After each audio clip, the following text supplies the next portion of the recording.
मैंने जैसा एक सवाल मैंने लिखा था कि सुनील बुरा सर और स्टडी मंत्रा जो ऐप है, दोनों सीखे हैं, एक दूसरे के पहलू है। एक को अगर आप बोलोगे तो दूसरे का अपना पता चल जाएगा। सबसे पहले दर्शकों को बता देता हूं और आपसे भी बातचीत करेंगे। बधाई का पात्र हो, 2000 से ज्यादा लोगों को आपने नौकरी दिलवाने का काम किया। और जब नौकरी दिलवाने की बात आती है तो लोग पर्ची खर्ची की बात करते हैं, परंतु आपके लिए सबसे बड़ी काबिलियत वाली बात यह कि आप खुद जॉब में रहते हो। आपने एक ऐसी एजुकेशन ऐप बनाई जिसको लोग घर बैठे पढ़ रहे हैं और उसकी वजह से नौकरी लग रहे हैं। इतना प्यार प्रेम आज ये लोग जो पहुंचे हैं। अब बताइए पूरी बात। मैं बोल दूं कि इसमें मेरे 3000 सिलेक्शन है, 4000 सिलेक्शन है, तो पहली बात तो मैं झूठ बोलूंगा एक मर्यादा टीचर की। तो मैं आपके सभी दर्शकों को बताना चाहता हूँ, एक बार कैमरा उस तरफ ले जाएं, दिखा दें। और दूसरी तरफ मेरे जो 500 प्लस कांस्टेबल सेलेक्ट हुए वो आज नहीं आ पाए क्योंकि वो ट्रेनिंग सेंटर में है और ट्रेनिंग सेंटर से अलाउड नहीं करते। तो ये सारे एक्साइज इंस्पेक्टर, टैक्सेस इंस्पेक्टर और ग्रामसी पटवारी वाली पोस्ट के आए हैं। तो ये इसलिए है क्योंकि सारे मेरे से व्हाट्सएप ग्रुप पे जुड़े हुए हैं। तो ये एक एक करके मिठाई का डब्बा देने की सोच रहे थे कि आए। तो मैंने इनको बोला कि एक दिन प्रोग्राम रख लेता हूँ मैं, आप सारे मीटअप में आ जाना। बोला सर खर्चा लगेगा। मैं कोई बात नहीं, भगवान और देगा। तो इसलिए सारे बच्चों को एक साथ बुला लिया यहाँ। फिर मैंने इनको बोला कि अपने गांव में जो गरीब आदमी है या जो गरीब बच्चा है उनके लिए आप किताब लेके जाओगे तो आप मैंने 10 लाख रुपए की किताब पीछे रखवा भी रखी है जिसमें हरियाणा जी के साइंस है और भी जो टाइटल हैं वो बच्चों तक पहुंचाए जाएंगे गांव में। तो स्टडी मंत्रा एजुकेशन मेरी मैडम चलाती है। मैं एक फेस हूँ जहाँ पढ़ाता हूँ और लगने से पहले भी मैंने मुखर्जी नगर में बहुत स्ट्रगल किया था। और 1,000-2,000 रुपये में घर बैठे अगर आपको STET, CTET, Delhi police, Haryana police, sub inspector इतनी अच्छी कोचिंग मिल रही है, वेल क्वालिफाइड टीचर पढ़ा रहे हैं, तो आप क्या लोगे? लोग अकेडमीज खोल लेते हैं और उस अकेडमी के बदले फिर उनके महल बनने शुरू हो जाते हैं। लेकिन आप जिस तरीके का काम कर रहे हैं साफ साफ दिख रहा है ये तो एक समाज सेवा है। एक ऐसा बच्चा जो पढ़ने में असक्षम है, जो शायद शहर नहीं पहुंच सकता, गांव में वो पढ़ सकता है। ये आइडिया कैसे आया आपको ये ऐप बनाने का? देखो, महल की तो बात मैं नहीं जाऊंगा, सबके अपने अपने सिद्धांत होते हैं। मेरा तो दिन का जितने एडमिशन होते हैं ना उतने तो मेरे फ्री एडमिशन जाते हैं।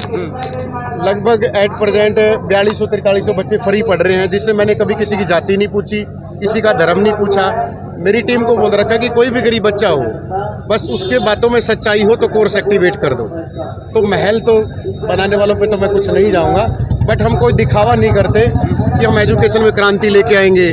50 रुपये का कोर्स कर दिया, भीड़ जुट गई और फिर वो कोर्स कर दिया कितने का, 999 का या 1999 का। तो इस चीज़ों की मैंने कभी दिखावा नहीं किया। मैंने हमेशा फीस रखी 2699। भाई क्वालिटी देंगे तो पैसे लेंगे। फिर जब हमें लगा कि अब हमारा जो सिस्टम है वो ठीक चल पड़ा है तो मैंने फ़ीस कम कर दी। अक्सर उल्टा होता है कि लोग जुड़ने के बाद फीस बढ़ाते हैं। मैंने उल्टा काम किया है कि 2699 की बजाय मैंने 999 फीस कर दी या 1699 कर दी लाइव बैच की। और 1 साल तक बच्चा फ्री पढ़ सकता है, वीडियो को कितनी भी बार वो वीडियो देख सकता है। तो ये स्टडी मंत्रा का एक रोड मैप है। शुरुआत में ये आइडिया आपको आया कैसे? आप पढ़ा? मैं मुखर्जी नगर में पढ़ाता था तो मेरा एज ए KVS में साइंस टीचर सिलेक्शन हो गया। तो उससे पहले मेरी ज्वाइनिंग हरियाणा पुलिस SI में आ गई। तो मेरे गुरुजी है राकेश यादव सर, उन्होंने एक ऐप बनाई थी। तो जब मैं ट्रेनिंग पर गया तो सर से बात हुई, मैं सर मैं भी बना लूँ? बोला बना ले, तू चला लेगा। मुझे पता है मेहनती है, क्योंकि मैं मुखर्जी नगर में जब पढ़ता था और साथ साथ पढ़ाता था, 10-10 घंटे खड़े रहकर मैं क्लासें लेता था कि एक बैच आया, दूसरा बैच चला गया। तो सुबह 7 बजे मेरी एंट्री होती थी और शाम को 6 बजे मेरी एग्जिस्ट होती थी, मतलब बाहर निकलता था। दिन में बस वहीं पर आधा घंटा रेस्ट कर लिया। तो मेरे सर को पता था कि सुनील बुरा सर चला लेगा, तो सर ने ही मुझे इंस्पायर किया। और इवन मेरे ऊपर कर्जा था तो मेरे पास पैसे नहीं थे, सर ने ही मुझे पैसे दिए कि तू ऐप बना और स्टूडियो बना। और हमने जब शुरुआत की, आज हमारे पास डिजिटल बोर्ड की संख्या 15 है, जो एक डिजिटल बोर्ड पर 2 लाख रुपए का। हमने पहली बार जो बैच शुरू किए 3 बैच 1500 रुपये का व्हाइट बोर्ड से हमने बच्चे पढ़ाए और सिलेक्शन दिए हैं खूब सारे। और आप कहीं पर भी जाना, ऑनलाइन में सबसे ज़्यादा फ्री एजुकेशन हमारी ऐप देती है। और कोई क्वेश्चन? जैसा कि आप डिफरेंट फील्ड से, पुलिस डिपार्टमेंट से, फिर टीचिंग में, दोनों में क्या फील कर पा रहे हैं आप? कुछ नहीं फील कर रहा, मैं मज़े ले रहा हूँ, पढ़ा भी रहा हूँ। ईमानदारी होनी चाहिए, कूट क्योंकि पुलिस के अंदर तो आप एडमिनिस्ट्रेटिव की ड्यूटी निभा रहे हैं और यहाँ पे आप टीचिंग है, दोनों डिफरेंट फील्ड है। कुछ नहीं है, जो पढ़ रखा वही पढ़ाना है। रात को 1-2 घंटा ज़्यादा एक्स्ट्रा कंटेंट तैयार कर लो, मज़ा आता है। बुरा साहब, तालमेल बैठाने में कितनी मतलब समस्या आती है? क्योंकि पुलिस की नौकरी मुझे पता है वो उसमें आवर्स नहीं होते, ये आप जानते हो। मुझे कोई समस्या नहीं, जिसको समस्या उसको होती है जो बेईमान हो। अब मैं ईमानदारी से काम करता हूँ तो मेरे पास ईमानदारी वाले लोग आएंगे, तो इसलिए थोड़ा आपको भी पता है ईमानदार लोग कम ही है, तो मुझे तो कोई आप समस्या। पुलिस में कार्यरत है तो आपसे जो स्टडी मंत्र ऐप पर जुड़ते हैं वो ऐसे लोग ज्यादा जुड़ते हैं जो आपको देखकर पुलिस में जाना चाहते हैं, या फिर सभी तरीके के? नहीं सब HCS वाले आते हैं। एस्टेट में जो महिलाएं हैं, जो मेरी बहन है वो तैयारी करती हैं। अब ये जो भीड़ देख बैठ रही है पीछे, ये सारी भीड़ ग्रामसी, patwari, clerk, excise inspector, taxation inspector, ये हैं सारे। पुलिस वाले तो आए ही नहीं आज।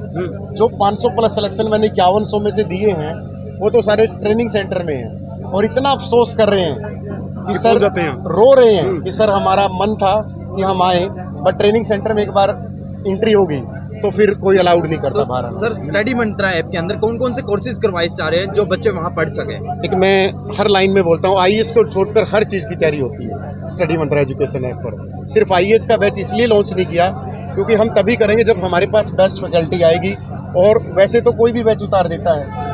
एक ऐसे टीचर हैं जो खुद ही मैथ पढ़ा लेते हैं, कंप्यूटर, हमारे सब्जेक्ट अलग अलग हैं। मेरा स्टाफ बैठा है, रीजनिंग अलग टीचर पढ़ाता है जो CGL में था, मैथमेटिक्स अलग पढ़ाता है, साइंस के 2 टीचर हैं, इकोनॉमिक्स अलग मैडम पढ़ाती है, हिंदी अलग मैडम करवाती है, इकोनॉमिक्स की अलग मैम है, GS के अलग टीचर हैं। तो हमारी ऐप पे हर टॉपिक का अलग अलग टीचर है, इसीलिए हम बेस्ट रिजल्ट दे पाते हैं। निकट भविष्य में उम्मीद करें कि IAS की जो कोचिंग है वो भी आपके स्टडी मंत्र ऐप पर होगी?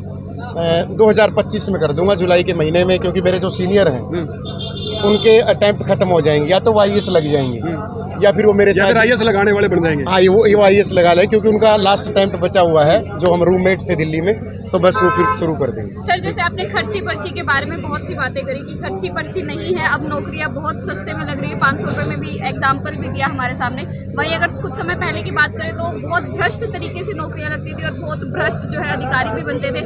अब जो खर्ची पर्ची बंद हो चुकी है उससे क्या लगता है कितने ईमानदार जो है अधिकारी आगे आ? अगर मैं लाख शब्दों में तो एक शब्द कहूँ, मनोहर लाल खट्टर, दैट्स इट। एक ऐसा इंसान आया जिसने, वैसे तो किसी की भी पार्टी आती है उस आदमी में ईमानदारी कूट कूट के भरी है।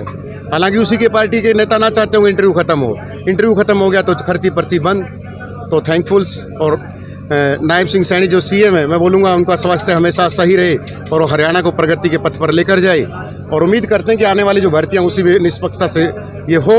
और आपके सामने है कितने गरीब घरों से बच्चे हैं जिनके घर पे, वो मेरी तरह गरीब, जिनके पास कुछ भी नहीं था, आज वो एक्साइज इंस्पेक्टर लग के बैठे हैं। वरना पिछला जो रिकॉर्ड है उसको मैं बोल नहीं सकता, आपको किसी और से पूछ सकते बुरा हैं। साहब, अभी ऑफ कैमरा में जब किसी से बात कर रहा था, वो बच्चा गांव से था और जब बातचीत हुई तो बोला कि शायद मेरे घर पे खाने के लिए रोटी भी नहीं थी, और उसके आंखों से आंसू आ गए थे। वो कहता कि मेरे लिए बुरा साहब भगवान है। आज बच्चे आपको इतने बड़े रूप में देख रहे हैं, कैसा महसूस होता है ये सफलता आपने जो हासिल की है? मैं इसको एंजॉय करता हूँ, मैं इसको ये नहीं मानता कि हवा है।